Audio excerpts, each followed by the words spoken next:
Good evening. Today, we will tell a story that still sends shivers down the spine.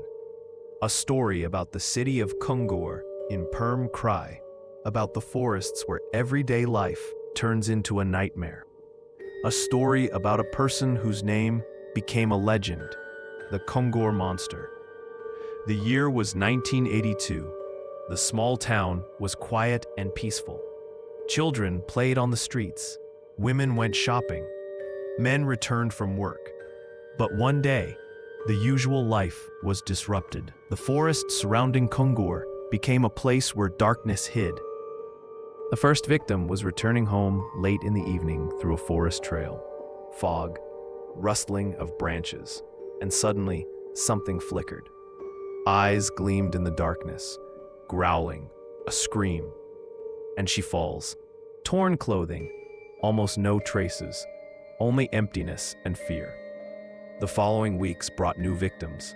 Women disappeared, as if dissolving into the darkness. The survivor stories told of, he was like a beast, eyes glowing, jaws snarling. Panic gripped the town. No one knew. Was it a man or a monster? Now every forest trail was a trap. Trees whispered. The wind seemed alive. People were afraid to even look into the dark forest. The residents began to avoid the forest, locking their doors earlier than usual. Women no longer went out alone. In the evenings, the streets grew empty. People started to band together so they wouldn't have to go home alone. The elders whispered about old legends, about how the forest kept its secrets. Some claimed to have seen eyes in the dark and heard growling that couldn't be explained. Schools canceled evening classes. Stores turned off their lights earlier. Fear became a part of everyday life. The police have begun their investigation. At the scenes of the attacks, they found scraps of clothing and strange footprints, large, broad, inhuman. The hunters confirmed a beast does not behave like that. People searched for explanations, but found only emptiness and growing terror. Investigators documented every detail: fingerprints, torn fabrics, the direction of the trails the attacker chose.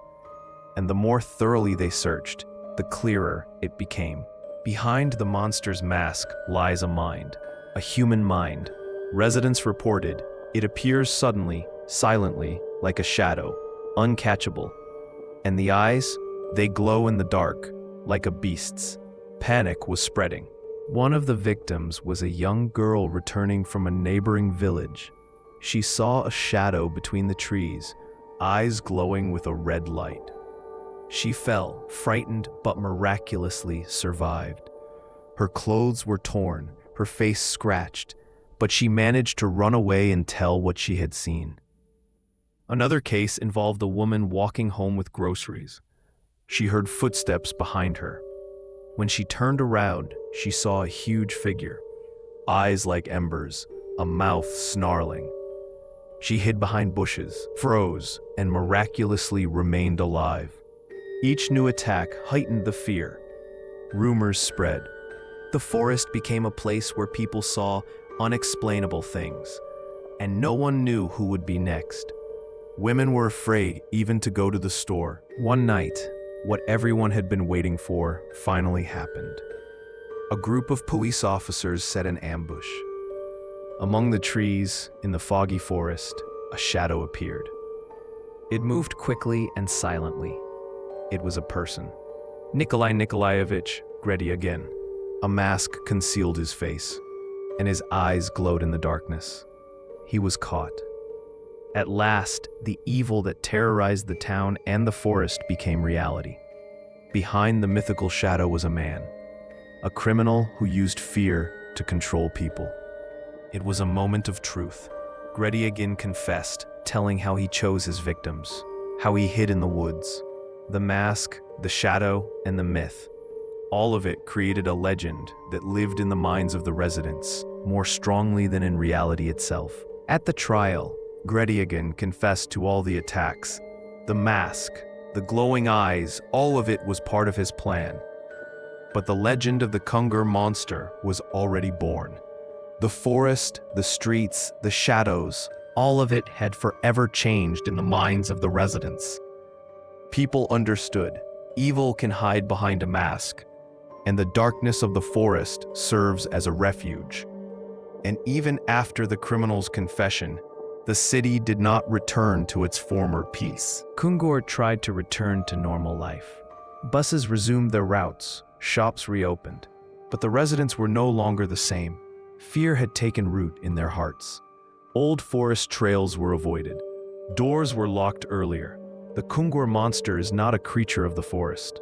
It is a person who used fear as a weapon. This is a warning story. Evil can hide quietly, unnoticed, behind a mask and in the shadows, and you notice it too late. And when you walk through the forest, remember, sometimes the scariest monster lives among us in human form. And then everything took a different turn. Who knows how it will all end? In the next episode, we will explore another monster that lurked in the USSR. And believe me, the story of his life is no less astonishing and terrifying.